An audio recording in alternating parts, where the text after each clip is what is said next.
পুনরায় বিশ্বকাপ final match আয়োজন করতে একের পর এক মিটিং করছে ফিফা। আর্জেন্টিনা ভক্তদের চাপের মুখে এবং ফিফার জনপ্রিয়তা ধরে রাখতে চূড়ান্ত সিদ্ধান্ত নিতে যাচ্ছে তারা। ইতালিতে আয়োজন হতে পারে আবারও ফাইনাল ম্যাচটি।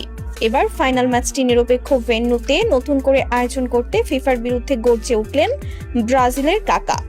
সোশ্যাল মিডিয়া জুড়ে এখন আলোচনার কেন্দ্রবিন্দুতে পরিণত হয়েছে এই বিশ্বকাপ ফাইনাল ম্যাচটি। আমেরিকার মাটিতে হয়ে যাওয়া ফাইনাল ম্যাচটি নিয়ে যেন বিতর্ক পিছু ছাড়ছেই না। কারণ ফাইনাল ম্যাচের মতো এত বড় একটি ম্যাচে আর্জেন্টিনা তাদের স্বাভাবিক খেলার 1% খেলাও খেলতে পারেনি। তাছাড়া ম্যাচের রেফারি একাধিক সিদ্ধান্ত শুধুমাত্র আর্জেন্টিনার বিপক্ষেই গিয়েছে। সবার ধারণা আমেরিকা কোনোভাবে ক্ষমতা খাটিয়ে এই ম্যাচটি স্পেনকে জিতিয়ে দিয়েছে। আর এত সব বিতর্কের পর কয়েক লাখ আর্জেন্টাইন সমর্থক এবার লিখিত অভিযোগ জমা দিয়েছে ম্যাচটি যেন নিরপেক্ষ ভেন্যুতে নতুন করে করা হয়। এদিকে ব্রাজিলের কাকা দাবি করেছেন যে ম্যাচ নিয়ে এত বিতর্ক সে ম্যাচটি আবার আয়োজন করা হোক।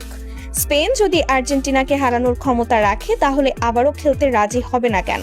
আর এত ভক্তদের অভিযোগ এড়িয়ে যাওয়ার কোনো সুযোগ দেখছে না ফিফা।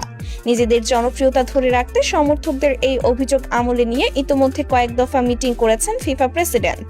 ধারণা করা হচ্ছে ইতালিতে নিরপেক্ষ ভেন্যুতে আবারও আয়োজন করা হতে পারে ফাইনাল ম্যাচটি, যেখানে চাইলেই কেউ রাজনৈতিক ক্ষমতা খাটাতে পারবে না। তবে দেখার বিষয় কবে নাগাদ ফিফা তাদের চূড়ান্ত সিদ্ধান্তে পৌঁছায়, নাকি বিগত বছরগুলোর মতো বিতর্কের পরেও চুপ থাকে তারা। আর যদি ফিফা ফাইনালটি সত্যি আবারও আয়োজন করে তাহলে আগামী 28 তারিখ মাঠে গড়াবে এই ফাইনাল।